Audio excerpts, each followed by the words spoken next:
जाविया साकिब हुसैन के तय किए हुए रिश्ते के बाद जाविया का एकदम से उठकर ड्राइंग रूम से चले जाना और फिर इस सारे वक्त में दोबारा कहीं दिखाई नहीं देना, पर यह गौरी के दिल में हुआ है एक खटका सा। बखूबी वाकिफ है अपने बेटे फरहान गौरी की दिली पसंदीदगी और चाहत के एहसासात सिर्फ जाविया साकिब हुसैन के लिए, और फिर दोनों खानदानों के बरसों पुराने देरीना ताल्लुकात, गौरी साहब और साकिब हुसैन की बचपन की गहरी दोस्ती जो आज भी है सदाबहार, और ख्वाहां है अपनी सदाबहार दोस्ती को रिश्तेदारी में बदल देने के लिए। और अब फरिया गौरी सोच रही हैं जाविया को फरहान गौरी की दुल्हन बनाकर अपने इस घर में जल्द अज जल्द लेकर आ जाएं। नॉवल की इस किस्त के दूसरे हिस्से में आप सुनेंगे फरहान गौरी के साथ जाविया का शादी करने से साफ इनकार, और जाविया के इनकार के बाद रुमाना साकिब हुसैन की फिक्रें और जहन पर तारी परेशानियां। और नॉवल के इस किस्त के तीसरे हिस्से में आप असमत बी के घर टेलीफोन लग जाने का हंसता मुस्कुराता सा वो मंजर सुनेंगे जिसका रिफत बी और असमत बी को खूब ही इंतजार था। असमत बी के घर में टेलीफोन लग गया तो अपनी दोनों ही नंदों के यहाँ खुशी खुशी बात भी की, यानी असमत बी ने अपने घर में आई इस छोटी सी खुशी में अपनों को किया सबसे पहले शरीक। माशाती और रोमानी तहरीरों और मौज़ूआत पर मबनी मेरे अफसानों, कहानियों और नॉवेल्स का सिलसिला बावल जैशा, जिसमें आप सब सुन रहे मेरा पहला नावल जर्द खदा की ओर से झाँक रही है बहार शबेरू, और आज आप इस नावल की 45वीं किस्त सुनेंगे। बेगम साहिबा, आज का दिन बहुत ख़ास है हमारे इस घर के लिए, हम सब के लिए, और बल्कि दोनों ख़ानदानों के लिए। यूँ समझे सारी ज़िंदगी के लिए आज का दिन हज़ारों खुशियाँ लेकर आया है। और सच शुक्र हम अपने इकलौते साहबजादे के लिए, उसकी सारी ज़िंदगी के लिए, उसकी पसंद और उसकी ख्वाहिश के ऐन मुताबिक उसकी ज़िंदगी की सबसे बड़ी खुशी और दिली ख्वाहिश यानी जाविया, उसके शरीके हयात आप और मैं यानी हम अपने इकलौते बेटे को उसकी ज़िंदगी की सबसे बड़ी खुशी देने में सुरखरू हो गए हैं। और ये रिश्ता दोनों ख़ानदानों के लिए बहुत ही बेहतरीन साबित होगा। दोनों ख़ानदानों के लिए खुशियाँ ही खुशियाँ लेकर आएगा। गौरी साहब उसी तरह खुशगवार से लहजे में कहते बेड पर आकर बैठे, तकिए को पुश की जानिब किया। आप सही कह रहे हैं गौरी, यूँ भी आपने अपने बेटे की ज़िंदगी में उसकी सारी ही खुशियों का खूब ही ख्याल रखा है, कहने से पहले उसकी हर ख्वाहिश को पूरा किया है। और अब जाविया, मैं भी यही सोच रही थी, और साकिब भाई और रुमाना भाभी ने हमारे वहाँ जाने का और हमारी ख्वाहिश का खूब ही मान रख लिया है, बहुत ही खुलूस से हमें जवाब दिया है, और हम अपने बेटे के सामने सुरखरू हो गए। फरिया गौरी ने गौरी साहब की बात का उसी तरह जवाब दिया। गौरी मैं सोच रही हूँ साकिब भाई और रुमाना भाभी से हम फरहान और जाविया की शादी के लिए बाकायदा तारीख ही ले लें। सारे रास्ते वो जो सोचती हुई आई थी अब अपनी दानिश में उसी तरह गौरी साहब से कहने लगीं। अपने ज्वेलरी बॉक्स में सारी फैली हुई ज्वेलरी को समेट समेट कर तरतीब से रखती जा रही थीं। हैं, गौरी साहब ने उनकी बात सुनी तो चौंक कर उनकी जानिब मुतवज्जो हुए। अरे भाई बेगम साहिबा, आज ही तो दोनों बच्चों का रिश्ता माशाअल्लाह तय हुआ है। महज चंद घंटे ही इस रिश्ते को तय हुए गुजरे हैं, और हम वहाँ बैठकर मंगनी की रस्म की बाकायदा तकरीब की बात कर रहे थे। ख़ानदान वालों, दोस्त अहबाब और कारोबारी शख्सियात को दोनों ख़ानदानों में आने वाली इस खुशी में शरीक किया जा सके, और शादी फरहान की स्टडीज़ कंप्लीट होने के बाद और उसके यहाँ वापस आ जाने के बाद होगी। मैंने, आपने और हमारे बेटे ने ये सब सोचा था, और यही सारी बात भी हमने आपस में तय की थी। फिर अब क्या हुआ जो आप इतनी जल्दी ये शादी करने की बात कर रही हैं? जल्दी शादी करने की आपको क्या सूझी? हथेली पर सरसों जमा रही हैं। खैरियत तो है बेगम साहिबा? गौरी साहब उनकी जानिब देख रहे थे। गौरी, मैं सोच रही हूँ हम अपने बेटे फरहान और जाविया की शादी जल्दी कर दें, और शायद यही बेहतर है। फरीहा गौरी उसी तरह आहिस्तगी से बोली, अरे भाई बेगम साहिबा, हाजिम आएगा तो हम मंगनी की शानदार तकरीब रखेंगे, यही बात हुई है। और फिर फरहान की स्टडीज़ कंप्लीट हो जाने और वतन वापस आ जाने के बाद शादी धूमधाम से होगी। ये सारी बातें हम यहाँ से सोच कर गए थे और वहाँ भी यही सारी बात हुई है। गौरी साहब ने अपनी बात को उसी तरह फिर दोहराया, जी गौरी, हम सब ने यही सोचा था और वहाँ भी यही बात हुई, मगर अब मैं ये सोच रही हूँ कि फरहान और जाविया की शादी हम जल्दी कर लेते हैं, और वैसे भी ये नेक काम जितना जल्दी हो जाए उतना ही अच्छा है, और हम अपने फर्ज जिम्मेदारी से भी अदा हो जाएंगे। फरीहा गौरी उसी तरह बोली, लेकिन आखिर कोई वजह भी तो होगी, और मेरी समझ में इस अचानक से जल्दी शादी की वजह नहीं आ रही। गौरी साहब उसी तरह फरीहा गौरी की जानिब मुतवज्जो थे। गौरी, वजह ऐसी कोई ख़ास तो नहीं है, मगर मैंने आज एक बात महसूस की है। फरीहा गौरी ने अपनी ज्वेलरी बॉक्स को बंद किया, अलमारी में रखा और फिर आकर बैठकर उनके पास बैठे। कैसी बात? गौरी साहब ने उनकी जानिब निगाह उठाई। गौरी, जब मैंने फरहान जाविया के रिश्ते की आमादगी के बाद रिश्ते को पक्का करने के ख्याल से जाविया को अंगूठी पहनाई थी, तब वो फ़ौरन ही वहाँ से उठकर चली गई थी और फिर इस सारे वक्त में दोबारा हमारे सामने नहीं आई। खाने पर भी हमारे साथ आकर नहीं बैठी, उसने हमारे साथ खाना नहीं खाया और खुदा हाफिज कहने भी नहीं आई। मुझे जाविया का रवैया कुछ अजीब सा महसूस हुआ। जो बात फरीहा गौरी के दिल में आई थी वो अब उसी तरह अपने शौहर गौरी साहब से कह रही थी। और आप जानते हैं हमारा बेटा फरहान जाविया के लिए किस कदर हसास है, और आपने और मैंने अपनी बेटी की ज़िंदगी में कहीं कोई कसर, कोई कमी नहीं रख छोड़ी। उसकी हर खुशी, हर ख्वाहिश को पूरा किया है, और जाविया फरहान की ज़िंदगी की सबसे बड़ी ख्वाहिश है। इसलिए मैं चाहती हूँ कि जाविया जल्द अज जल्द फरहान की दुल्हन बनकर इस घर में आ जाए। फरीहा गौरी अब खुलकर गौरी साहब से बेटे के रिश्ते के हवाले से, जाविया के रद्द-ए-अमल के हवाले से बात कर रही थी। नहीं फरीहा, ऐसी कोई बात नहीं है, तुम इस तरह नहीं सोचो, और मशरी की बच्चियाँ ऐसे ही शर्म और हया, अदब आदाब वाली होती हैं। जाविया भी फितरी झिझक के सबब ही हमारे सामने नहीं आई। जाहिर सी बात है फरहान भी हमारे साथ था, और फिर हमने अचानक से दोनों बच्चों का रिश्ता तय कर दिया। जाविया हमें अंकल और आंटी कहती है, वो हमें सलाम करने आई, तुमने उसे अपने पास बिठाया और फिर उसकी उंगली में अंगूठी पहना दी। फरहान के साथ रिश्ता तय होने के बाद अंगूठी को पहनने के साथ उसे हमारी मौजूदगी सास ससुर के रिश्ते का ख्याल ज़रूर आया होगा, बस वो इसीलिए उठकर चली गई, और यही वजह है वो दोबारा हमारे सामने नहीं आई। फरीहा, बस सिर्फ यही वजह है, तुम इससे ज़्यादा नहीं सोचो। फरीहा गौरी साहब की बात को बगौर सुन रही थी। फरीहा, तुम मेरी बात पर यकीन करो, जाविया ऐसी बच्ची नहीं है कि तुम्हें उसके हवाले से किसी किस्म के अंदेशे, इबहम हो, और तुम मुझसे एक वादा करो, ऐसी वैसी कोई भी बात दोबारा तुम नहीं सोचोगी, और ना ही फरहान से किसी भी ऐसी बात का जिक्र करोगी।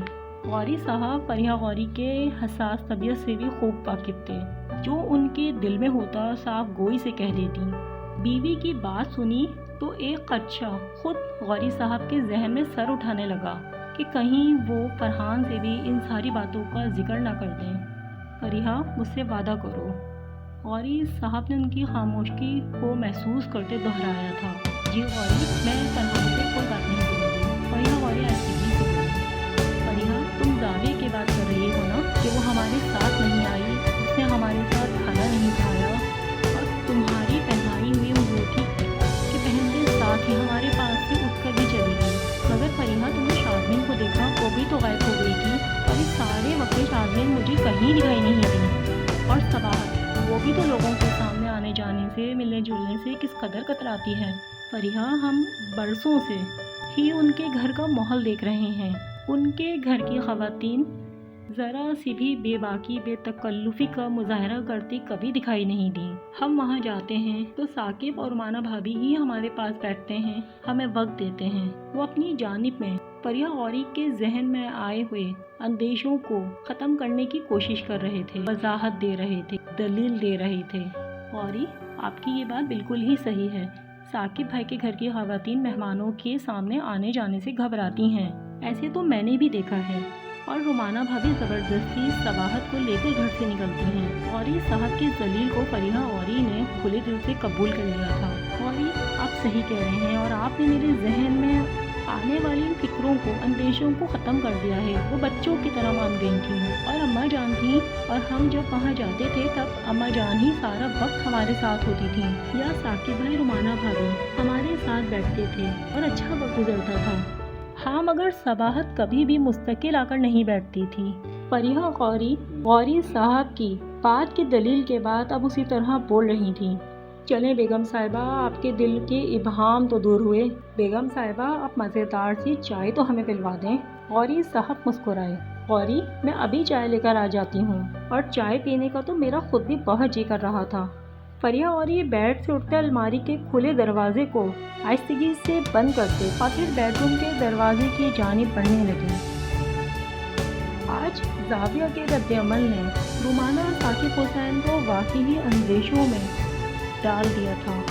حازم اور زاویہ، وہ دونوں ہی بچوں سے سخت نالاں دکھائی دیتی تھیں۔ حازم اور زاویہ کی ضدی طبیعت، منمانی اور خود سری کا مزاج، ان کا ذہن ویسے ہی ہزار اندیشوں میں گھرا رہتا، مگر اب تو باقاعدہ ہی دونوں کی شخصیت کھل کر سامنے آ گئی تھی۔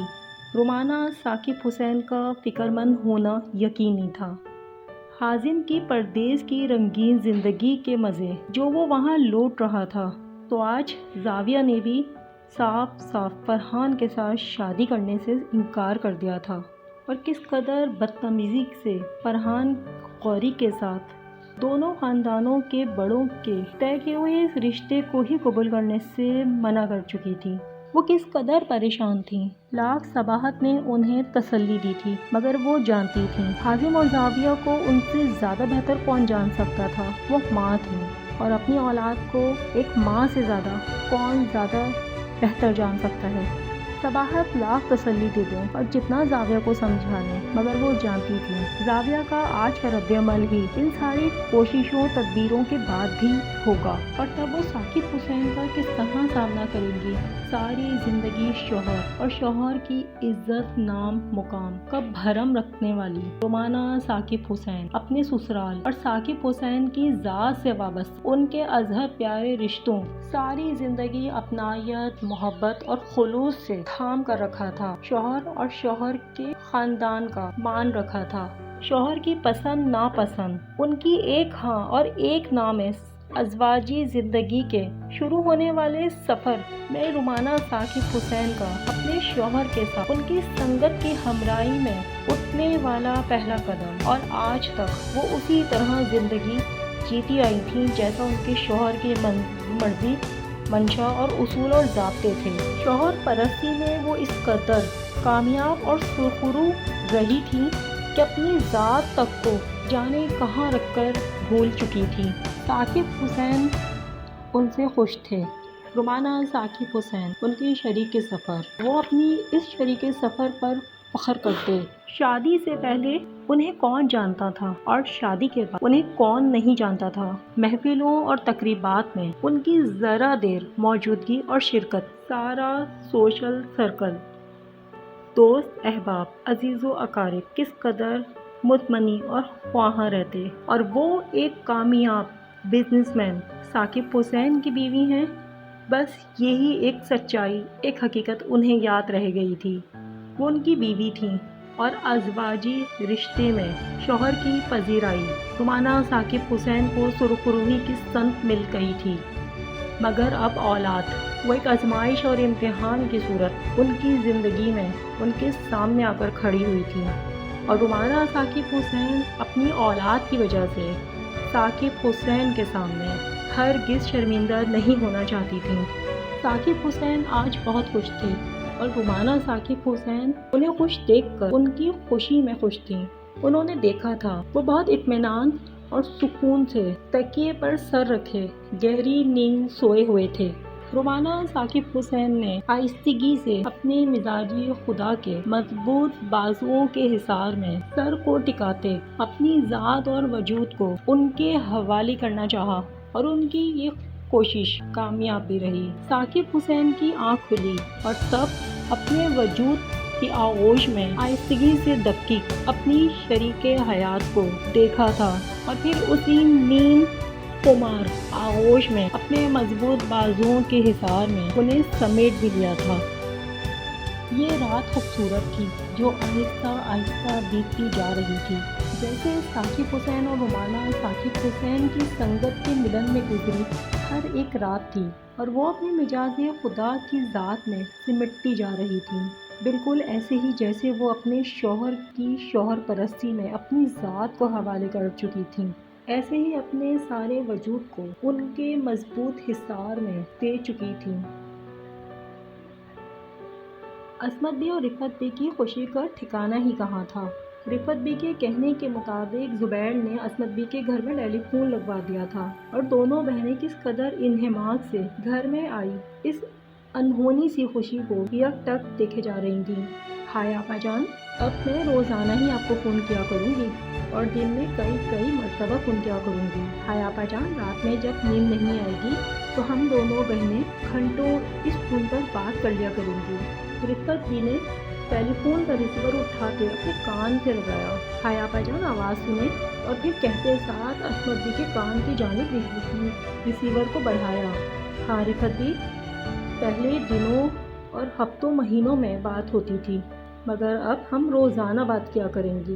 عصمت بی نے اپنی چھوٹی بہن رفعت بی کی بات کا خوب ایمان رکھا، اور بلکہ اب تو گھر والے بھی سب آرام سکون سے بات کر لیا کریں گے۔ بچیاں بھی ترستی تھیں، مگر اب تو جب جی کرے گا نمبر ملا کر بات ہو جایا کرے گی۔ ہائے آپا جان، یہ تو واقعی بہت اچھا ہو گیا۔ اللہ اس بچے کو خوش رکھے۔ پردیس جا رہا ہے، مگر میری ایک باری کا کہا کام اسے یاد رہا اور کس قدر ذمہ داری سے فکر سے گھر میں فون لگوا دیا۔ ہاں رفعت بی، تم صحیح کہتی ہو، بہت ہی ہونہار اور فرما بردار بچہ ہے اور اب اتنی دور جا رہا ہے۔ عصمت بی نے آہ بھری۔ ہائے آپا جان، مگر اب گھر میں ٹیلی فون لگ گیا ہے نا، تو وہ سہیل سے اور آپ سب سے بھی آرام سے بات کر لیا کرے گا۔ رفعت بی اور عصمت بی ٹیلی فون سیٹ کو ہاتھوں سے چھو کر خوشی کا اظہار اسی طرح کر رہی تھی۔ ہاں صحیح کہتی ہو رفعت بی، اوتابی ذرا مجھے کلثوم اور صالحہ کے گھر کے نمبر تو ملا دے۔ عصمت بی کو خیال آیا، اور یوں بھی کوئی بھی بات ہوتی، خوشی اور پریشانی کا کوئی موقع ہاتھ ہوتا، وہ سب سے پہلے اپنی نندوں کو ہی اس میں شریک کرتی۔ اماں میں لے آتی ہوں۔ اماں کی آواز سنتے تابندہ نے اماں کے کمرے کی جانب دوڑ لگائی۔ ہاں بیٹی، میری الماری میں اوپر والے خانے میں اخبار کے نیچے کاغذ مڑا رکھا ہے، اسی میں کلثوم اور صالحہ کے گھروں کے نمبر لکھے رکھے ہیں۔ سچ کہوں تو رشتوں میں رابطوں کا یہ ذریعہ ٹیلی فون گھر میں ہونا بہت ہی ضروری ہے۔ جب جی کرے نمبر ملا لیا، آواز سن لی، حال احوال پوچھ لیا، ورنہ تو یوں ہوتا تھا میں چلی جاتی تھی یا کبھی کلثوم اور صالحہ ہی آ جاتی تھی تو حال احوال خیریت کا پتہ لگ جاتا تھا، اور تم اتنی دور سے خود ہی یہاں میرے محلے کے گھروں میں فون کرتی تھی۔ ہائے آقا جان، آپ سے 2 منٹ بات کرنے کے لیے کتنی ہی مرتبہ مجھے فون کرنا پڑتا تھا، تب جا کر آپ کے محلے والے آپ کو میرے فون کی خبر دیتے تھے۔ ہاں صحیح کہتی ہو، سامنے غضنفر میاں کی بیوی پھر فون پر بات کرنے کے لیے مجھے بلوا لیتی ہے، مگر اس کی اپنی طبیعت ہی خراب رہتی ہے۔ یہ لے اماں۔ تابندہ دوڑ کر اماں کی الماری سے دونوں پھوپھیوں کے گھروں کے فون نمبر لکھا ہوا پرچہ لے آئی تھی۔ اے بیٹی، مجھے کہاں یہ سب کرنا آتا ہے، تو ہی باری باری اپنی دونوں پھوپھیوں کے نمبر ملا دے اور میری بات کرا دے۔ جی اماں۔ اور اماں کے کہتے ساتھ تابندہ پرچے میں سے دیکھ کر دونوں پھوپھیوں کے گھروں کے ٹیلی فون نمبر ملا رہی تھی۔ آپ کو میری قسط کیسی لگی؟ اپنی رائے اور پسند کی طرف ویڈیو کو لائک کر کے، چینل کو سبسکرائب، بیل آئیکن کو پریس کر کے اور ویڈیو کو شیئر کر کے ضرور کیجیے۔ کھلے کھلائے خوبصورت رنگوں کی مانند ہر ایک رشتہ ہے۔ جب رنگ بکھرتے دکھائی دیتے ہیں تو بہت ہی بھلے دکھائی دیتے ہیں۔ آپ کی ذات سے وابستہ ہر ایک رشتہ ان خوبصورت رنگوں کی طرح آپ کی ذات، آپ کے گھر اور آپ کی زندگی میں، آپ کے آس پاس ضرور ہے۔ انہیں سمیٹ کر ایسے ہی کھلا کھلایا خوبصورت رکھیے، اپنی ذات کو، اپنے گھروں کو اور اپنی زندگیوں کو اپنے رشتوں کے ساتھ شاد و آباد رکھیے۔